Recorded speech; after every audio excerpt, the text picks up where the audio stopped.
So here I am, a 20-year-old college student. I just finished a semester in school. I've had this life-changing rock climbing accident. And I'm learning how to live life again without the use of my lower limbs. I'm learning how to navigate the world using a wheelchair. I'm learning how to now look at the world with different eyes, with different tools. I'm having to learn how to operate with a different center of gravity. I'm having to learn how to dress myself. I'm having to learn how to take a shower, how to go to the bathroom, how to do all the things that I had done for 20 years and had a pretty good sense of how to do it, and now I have to learn all over again. And then on top of just the personal learning of learning how to operate this sort of new body, I had to experience what life was like out in the world as a person with a disability. What does it look like to go beyond the hospital walls? What does it look like to experience a society that may have some very negative feelings about what disability is? I certainly had those negative feelings before I became a person with a disability. So I certainly know that there are people out in the world who think of disability as less than, who think of disability as a bad thing. And so here I am as a person who has had this lived experience of being non-disabled and now having a disability. Part of it was learning to navigate in this world that maybe looked at me differently, that maybe looked at me as not normal, that maybe looked at me as less than. And how do you navigate that world? What happens when you go out into society and you feel as though you are being looked at and judged and seen as maybe not a whole person? That's a lot to take in. And that's something that over the past 28 years of being somebody with a disability, I've had to learn to navigate. I've had to learn what it's like to move through this world that doesn't always make sense, that doesn't always treat individuals with disabilities very kindly. And I'm continually experiencing that. That doesn't stop. But what does happen is you begin to get used to, in some ways, or adapt to this world so that you can navigate it, so that you can move through this world and figure out how to make sense of seeing what I like to call stares and stares. So you're going to be stared at, and you're also going to encounter buildings that have stairs. So how do you navigate stairs and stairs? And that is something that I think every person who has a disability deals with on a daily basis. My disability experience has less to do with my disability and more to do with the systems and the structures and the attitudes that are present in the world that are disabling. So I don't have a disability when I can go in and out of a building with a ramp.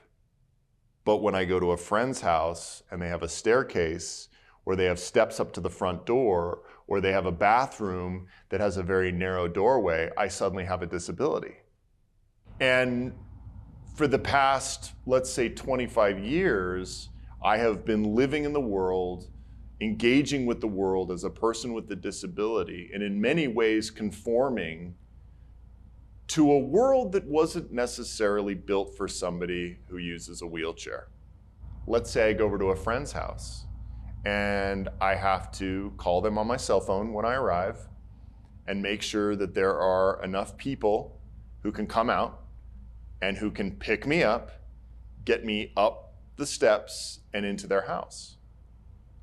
And that's about 99% of the time, my experience. I can't just freely come and go and visit friends. I can't just freely come and go to a lot of places without making sure that it's wheelchair accessible, without making sure that I can safely navigate or get help to navigate these spaces that weren't really built for me or built for people who move like me. And imagine that being the situation over and over again, every single day for 26 years. And I kind of went with it because that was really the only opportunity I had to engage with friends. That was really the only way that I could have experiences in the world. And it's okay to get help. I think it's nice to get help. But wouldn't it be nicer to be able to come and go freely without having to be helped, without having to get permission to come and go?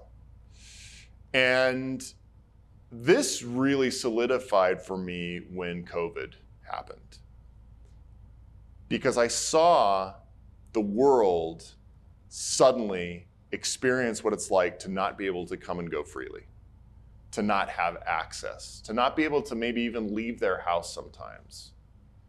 And this is a story that is very common with individuals with disabilities. Many people with disabilities struggle to leave their house, and rightly so. It's a very inaccessible world. And so you see this entire planet of people who are struggling, for the most part, to go where they want to go, to do what they want to do. We shut down. And you saw a lot of people getting angry, and a lot of people getting frustrated, and a lot of people getting upset because they didn't have freedom. And now we have a little bit more freedom. But a lot of people who have disabilities, they're still living in their shutdown. They're still living in a world that is not allowing them to come and go freely. And that leads us to this idea of what is called the social model of disability. And the social model of disability basically says it is not the person who has the disability that is the issue, but it is the world that has been created that is inaccessible that makes that individual disabled. And that's a pretty profound shift in thinking, because in many ways it puts the responsibility on our society to create systems, to create opportunities, to engage with individuals with disabilities in a more equitable way. And for so long, the burden has been on the person with the disability to conform, to do the best they can in this world that every single day sends a very clear signal that they are not welcome to come and go freely, or to have the same opportunities that non-disabled people have. So now we have this social model of disability, and I think it's really important to be talking about that, because it's important to recognize that 1 in 4 individuals have a disability. And that's people who've said they have a disability. The number could be far greater than that. And in addition to that, all of us, and I don't mean to scare people, but all of us will at some point in our life have a disabling experience. Maybe that's breaking your leg. Maybe that is a loved one who has a stroke. Maybe that is a child who is born blind. We are all going to encounter somebody who has a disability, and we are all going to, at some point in our lives, have a disabling experience. And so the question becomes, what type of world are we creating to become disabled into? What kind of world are we creating so that if you have a disabling experience, you can leave the hospital and go, I feel pretty good. I think I've got this. I can go to the grocery store. I can hop on a bus.